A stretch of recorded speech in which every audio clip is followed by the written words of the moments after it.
They came in waves. We fired until the barrels glowed red. That line will never leave me. I said it without thinking. Sometime after dawn, when the smoke hadn't cleared and the screams still echoed in my skull. Sugarloaf Hill, just a lump of dirt and coral barely a few hundred yards wide, turned into hell on earth. We'd been up there for 2 days already. My team, Corporal Henry Tech Landry on the trigger, Private Miller feeding belts, and me, Private First Class Joe Castillo, the spotter and ammo runner, had dug into a shallow foxhole behind the slope. From our position, we could see nothing but churned earth, shredded palm stumps, and broken bodies. The air stank of rot, cordite, and the coppery tang of blood. We hadn't changed socks in a week. We hadn't really slept in 3. And then they came. Not a patrol, not some probing force. This was a full-on, teeth-bared, last-breath banzai charge. Somewhere after midnight, the first whistle sounded. We heard them before we saw them. Muffled shouts in Japanese, the unmistakable thunder of boots slapping coral, and high-pitched war cries that sliced through the rain-soaked dark. Tech muttered, "This is it." I flipped the safety off the Browning and braced behind a sandbag. Miller was already uncoiling a fresh belt. $10 says this one lasts till morning, he said, forcing a grin that looked more like a grimace. They hit us like a tidal wave.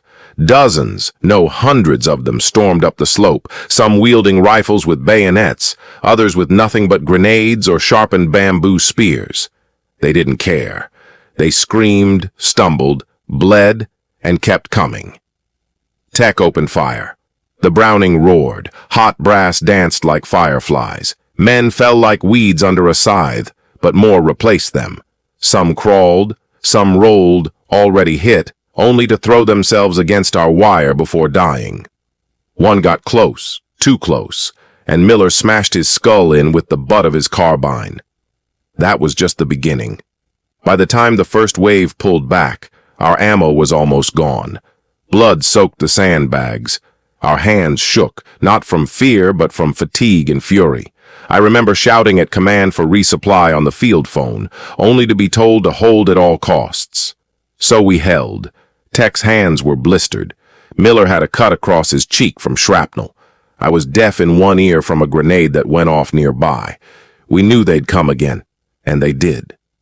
The second wave came just after 3 a.m. No lull, no warning, just screaming figures pouring out of the jungle shadows like ghosts. There was no time to bandage wounds or swap socks or even whisper a prayer. We barely had enough time to swap out the hot barrel on the Browning. Tech's hands trembled as he worked the change like a surgeon. Fast, precise, and furious. "They're throwing everything at us," Miller muttered, ripping open another ammo box with his bayonet. "Like we're the last wall standing." We were. The word had filtered down through runners and whispers. If Sugarloaf Hill fell, the entire left flank of our marine line collapsed.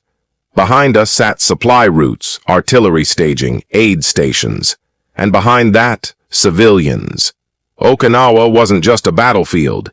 It was an island of farms and families, a place that had once known peace. Now it was a meat grinder. The Japanese knew it. That's why they were throwing wave after wave at us. This wasn't a tactical assault. It was desperation, the kind of suicidal charge only men with nothing left could make. We picked them off as they climbed. Some had helmets, some didn't. Some wore full field gear, some wore nothing but rags. A few had flamethrowers. One tried to throw a satchel charge into our position. Tech cut him down mid-throw, but the pack still exploded, collapsing a nearby dugout and killing 2 boys from Able Company. Their screams, we heard them until they stopped, then we heard nothing, just wind. "They're coming through the left," I shouted. I scrambled to the edge of our foxhole, rifle swinging, just in time to see 3 Japanese troops break through the line, stabbing a Marine who'd barely raised his weapon. I fired 3 times, dropped 2 of them, and the third went down when Miller nailed him from behind. A flare burst overhead. It lit the hill in flickering red and white, revealing a nightmare. The The slope was moving, crawling, hundreds more. From the crest of Sugarloaf to the base, they climbed over their dead like a human staircase. And our gun jammed. Tech cursed and went to work. I grabbed my M1, firing in bursts. Miller tried to fix the feed tray. Tracers zipped past our heads. Someone screamed our names from the right, Sergeant Keller, his arm gone at the elbow, dragging a belt of ammo with his teeth like a madman. I pulled him into our hole. "They've broken through Sector C," he gasped. "No one left up there. You hold this line or we're done." We looked at each other. There was no reinforcement, no relief, just us, 200 rounds and a glowing hill that reeked of sulfur. "Tech, you get that gun working," I barked. "Miller, cover right, I got left." The enemy wasn't just coming anymore. They were swarming. And if we fell, the whole line would break. The fog rolled in just before dawn, thick, ghostly. It blanketed Sugarloaf Hill like a death shroud. Visibility dropped to a few yards. The sounds changed. You couldn't see them coming anymore. You heard them. The crunch of boots on coral, the grunt of effort, the whisper of metal sliding from a scabbard. Tech got the Browning working again. The first burst was angry and loud, chewing into the darkness, lighting up the fog like a strobe, but the enemy had changed their tactic, no longer waves. They came low and quiet, crawling with knives and grenades, shadows with teeth. The first one made it all the way into our position. I heard Miller grunt, then a wet snap. I turned just in time to see a Japanese soldier wrestling him to the ground, a blade glinting in his fist. I lunged, slamming the butt of my M1 into the enemy's skull. He collapsed onto Miller, twitching. Miller shoved him off, face pale, hands trembling. "Did he? Are you?" I started. "Just scratched," Miller whispered. "But they're in the trench." He was right. Chaos exploded all around us, shouts in English and Japanese, shots fired at point-blank range, the clash of metal and bone. One of our boys from Charlie Company, Private Daniels, I think, screamed as he was bayoneted. He kept screaming as he fought back, stabbing wildly with a trench knife until he collapsed. It was hand-to-hand, no front line, no rear, just bodies, locked in close, dirty death. I remember one of them coming at me, eyes wild, bayonet raised. I fired from the hip, too high. The shot tore through his shoulder but didn't stop him. He tackled me. We rolled, fists flailing, until I grabbed a rock and brought it down again and again and again. When I stood up, I wasn't sure if the blood was his or mine. Tech fired point blank at a cluster climbing into the pit. The muzzle flash lit their faces for a split second. Young, gaunt, determined. He didn't hesitate. The bodies dropped into our hole. We pushed them back out. We couldn't tell who was alive or dead anymore. The fog didn't lift. The smell was unbearable. Smoke, blood, burned flesh. Someone behind us was crying, not screaming, crying. A grown man sobbing in the dirt, maybe praying, maybe begging. I couldn't look back. We held the Browning in silence now. We didn't speak, didn't blink. Every movement in the fog was suspect. Every rustle of gear might be the last thing we heard. And then a voice whispered, "Close, too close," in Japanese. I spun. Another one had slipped through. Tech caught him first with a short burst. The man folded backward like a broken marionette, and still more followed. This wasn't a fight for ground anymore. It was survival. The sun never really rose that morning. It just bled through the fog like a dying ember. Orange, sickly, casting long shadows over the torn-up hillside. The air was damp, and everything stank, cordite, mud, blood, burning canvas. We were filthy, bruised, cracked open in places we didn't even realize. And we were still alive. Barely. Our trench was a charnel pit, half filled with bodies, some ours, most theirs. Miller had a knife wound across his side, clumsily wrapped with a piece of torn poncho. Tech had burn marks from where the barrel had overheated and scorched through his gloves. My trigger finger was raw from squeezing until I thought the bone would snap, but none of us said a word about the pain. It didn't matter. The pain meant we were still breathing. They're regrouping, Tech muttered, scanning through binoculars. I followed his gaze to the tree line, black silhouettes shifting in the mist, figures darting between the palms. Too far to shoot, but close enough to mean trouble. The Japanese weren't done, not even close. They'll hit us again soon. We didn't need a briefing. We knew. We felt it in the air. It had teeth. The lull before the next banzai. They always came in threes. And this was Okinawa, where the defenders never gave up and never surrendered. Behind us, the wounded were being dragged out. What few medics we had left were overwhelmed. One of them, Navy Corpsman Kelly, a wiry kid from Boston, was on his knees pumping morphine into a Marine whose stomach had been torn open. The man wasn't going to make it, we all knew, but he kept whispering for his mother. I turned away. More ammo finally came, dragged up the hill by replacements who looked like they'd aged 10 years just climbing the ridge. They dropped the crates and fled back down without a word. Nobody blamed them. When the third wave came, it was just after 8 a.m. No fog, no silence, no stealth, just pure, unfiltered rage. They charged with everything. Grenades, satchel charges, bayonets, even picks and shovels. Some carried rifles with no bolts. Others wielded katanas or bamboo spears. A few had dynamite strapped to their chests. Suicide units. And they weren't afraid to die. They wanted to. We fired until the guns smoked. Tech swept the ridge like a man possessed, brass flying like a storm of bees. Miller fed belts in as fast as he could, blood leaking from his side with every motion. I was on my knees, firing my M1 until the bolt locked back, then reloading, then firing again. There were so many of them. They screamed as they ran, not out of fear but fury, like we had stolen something sacred.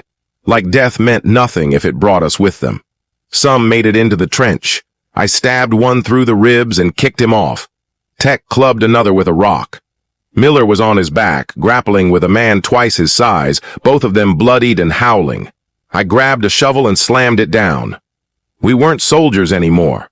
We were animals, cornered, desperate, claws bared, and we fought like it. By the time the third wave broke and fell back, there was nothing left to fire at. Just the echoes of war, gunshots fading into the wind, the distant thud of artillery somewhere behind us, the rattling breath of the wounded. Then came the silence, the worst sound of all. Smoke curled upward from shattered trenches. The coral soil was slick with blood, so much blood it pooled in craters and soaked through boots. Our Browning was jammed again, half buried under shell casings. Tech slumped behind it, face slack, lips cracked and bleeding.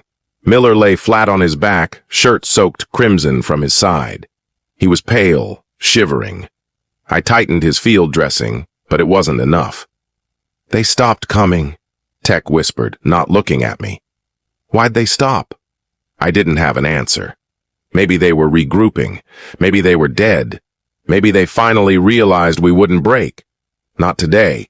But it didn't feel like victory. Medics crawled over the hill like ants, dragging the injured, tagging the dead. I saw a chaplain kneel beside a boy whose helmet was split in half, whispering prayers through tears. One of our gunners had his arm blown off during the last charge and bled out with a photo of his wife clutched in his good hand. The photo was untouched, not a speck of blood on it.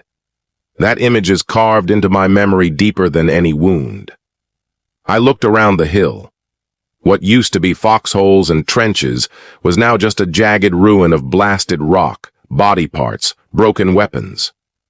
The dead lay where they fell, Japanese and American, tangled together, indistinguishable in the mud. We held the hill. That much was true. But what we had left was barely human. Miller started murmuring. I saw one. He was just a kid, Joe. Couldn't have been older than 16. I nodded. We'd all seen them. Desperation didn't discriminate by age. The Japanese were down to their last reserves. Teenagers, wounded veterans, even civilian laborers with rifles pressed into their hands. Some didn't even fight. They just ran at us, hoping to die with honor. Tech spoke next, voice low. I shot one in the chest twice. He still got up, kept coming. I didn't stop firing until he didn't move anymore. Neither of us said anything for a long while. Then I heard the scraping of boots behind us. Reinforcements. Marines from the 29th came up the slope in staggered lines, their eyes wide as they took in the scene. One of them vomited. Another crossed himself. "You boys held this whole line?" their sergeant asked. Tech looked up, then turned his gaze back to the hill. "We held," he said, "but the cost hung over us like smoke from a funeral pyre." I looked over the edge of Sugarloaf and saw them, piled bodies, hundreds of them. Japanese soldiers sprawled in grotesque poses, frozen mid-charge, limbs outstretched like they were still reaching for us. Most had nothing in their hands. Just blood and silence. Reports would later say over 10,000 Japanese troops were killed in the final week of assaults around Sugarloaf. I didn't need the number. I'd seen them. I'd felt every one of them through the recoil of my rifle. And that was the moment I realized survival didn't feel like winning. We thought the worst was over. We thought the line held meant rest, a hot meal, maybe even a letter from home if the mail caught up. But war doesn't end cleanly, not on Okinawa, not on Sugarloaf Hill. It was noon when the orders came. Captain Myers gathered what was left of us, no more than 30 Marines from a company that had landed with 200. His eyes were sunken. His voice cracked as he read from the crumpled page in his hand. "Any Japanese still breathing? Kill them. No prisoners, no wounded. Burn anything that might be booby-trapped." "That's straight from corpse." No one said a word. We all just looked at each other. A few heads dropped. Tech shook his head slowly. Miller closed his eyes and laid his head back against the trench wall. I felt something hollow open inside me. Burn the wounded. Bury the guns. We started at the southern slope, where the last wave had collapsed. They lay in piles, some still twitching. A few were trying to crawl, dragging themselves through the mud, whispering words we couldn't understand. Maybe begging. Maybe cursing. A medic beside me asked, "You sure, Joe?" I didn't answer. I just nodded. We did what we were told. I shot a boy who couldn't have been more than 15. His legs were shattered. He looked at me and smiled before I pulled the trigger. I'll never forget that smile, like he'd finally been freed. We piled bodies in a shell crater and poured fuel over them. The flames rose, slow at first, then caught. The smell was unbearable. The wind shifted and ash blew into our faces. We stood there silent while they burned. One of our own, Private Carson, snapped during it. He screamed through his helmet and tried to drag one of the Japanese soldiers out of the fire. It took 3 of us to hold him down. "They're just kids," he sobbed. "They're just kids." No one answered. No one could. Later we found what was left of a Japanese aid station in a shallow dugout. There were bloodied bandages, a few vials of morphine, and 3 injured soldiers lying side by side, too far gone to even lift their heads. They didn't resist. They just stared at us, eyes sunken, hands limp at their sides. One of them had a photo tucked into a shirt pocket, a woman and 2 children. Tech lowered his rifle and said he couldn't do it. So I did. 3 rounds, clean and quiet. That night it rained. The kind of cold, heavy rain that washes away footprints but not guilt. We sat under ponchos, soaking wet, watching the hill steam like it was breathing. No one spoke. There were no jokes, no cards. Just the crackle of distant flames and the thunder of artillery still echoing from the ridge ahead. Sugarloaf was ours, but it didn't feel like we'd won anything. When the hill was finally declared secured, a word that felt meaningless after what we'd lived through, a bulldozer crawled up the slope to begin clearing what remained. Corpsmen hauled out the last of the wounded. The rest of us, what was left of us, were told to pack our gear and rotate back to the rear for rest. But it didn't feel like rest. It felt like exile from a graveyard. I looked back at Sugarloaf Hill as we prepared to leave, our boots crunching over broken coral. It no longer looked like a hill. It looked like a scar. Blackened trees stood like skeletons.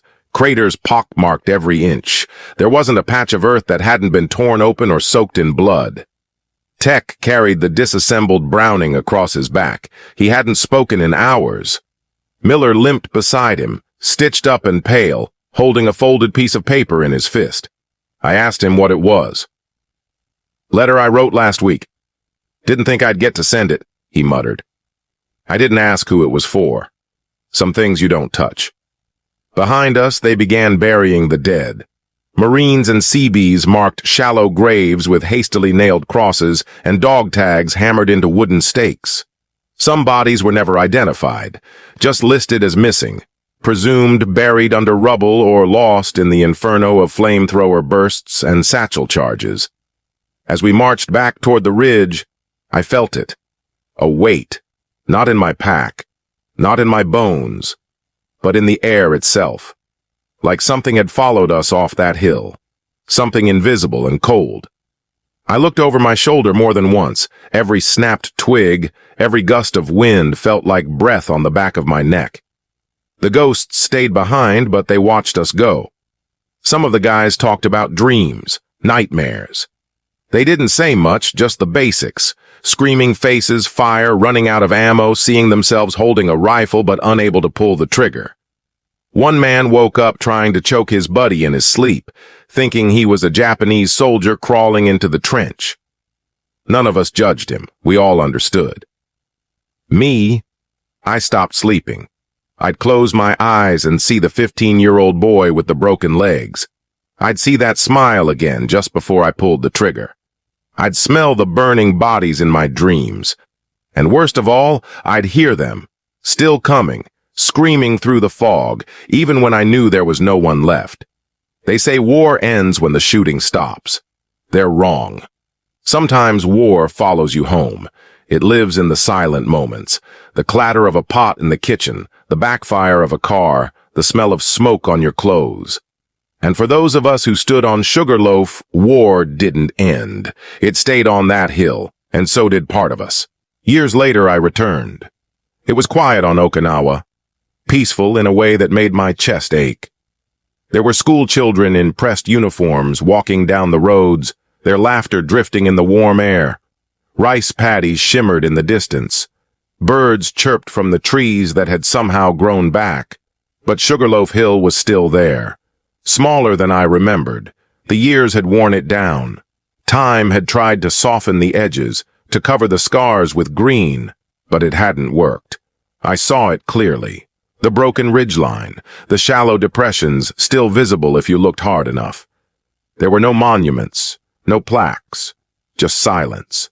I brought a small wooden cross with me, nothing fancy, just something I carved in the garage back home. I set it in the soil at the crest, where the machine gun nest used to be, where we made our stand. I sat down on the hill and pulled out the names. Tech Landry, KIA 1 week after Sugarloaf, shrapnel from a mortar round on Shuri line. Never made it off the island. Private Miller survived, made it home, but he never stopped bleeding on the inside. Took his own life in '52. His wife wrote me a letter. Said he never left Okinawa in his heart. Daniels, Carson, Kelly, Sergeant Keller. So many. Too many. I read their names one by one, whispering them like a prayer, as if saying them out loud would keep them alive just a moment longer. People talk about battles and numbers.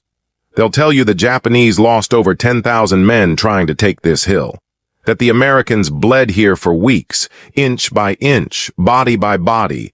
That it was a tactical victory. Crucial, decisive, necessary. They'll never tell you what it felt like to hear a man scream your name as he burned. To kill a 15-year-old and dream about it for the rest of your life. To walk away knowing you'll never be whole again. Not really. Sugarloaf wasn't just a battlefield. It was a graveyard of innocence, of youth, of everything we thought we were before the war. As I stood to leave, I looked down the slope, past the grass, the wind, and the ghosts I still carried. The hill looked quiet, but I knew better. It was a hill made of names, and I would remember every one.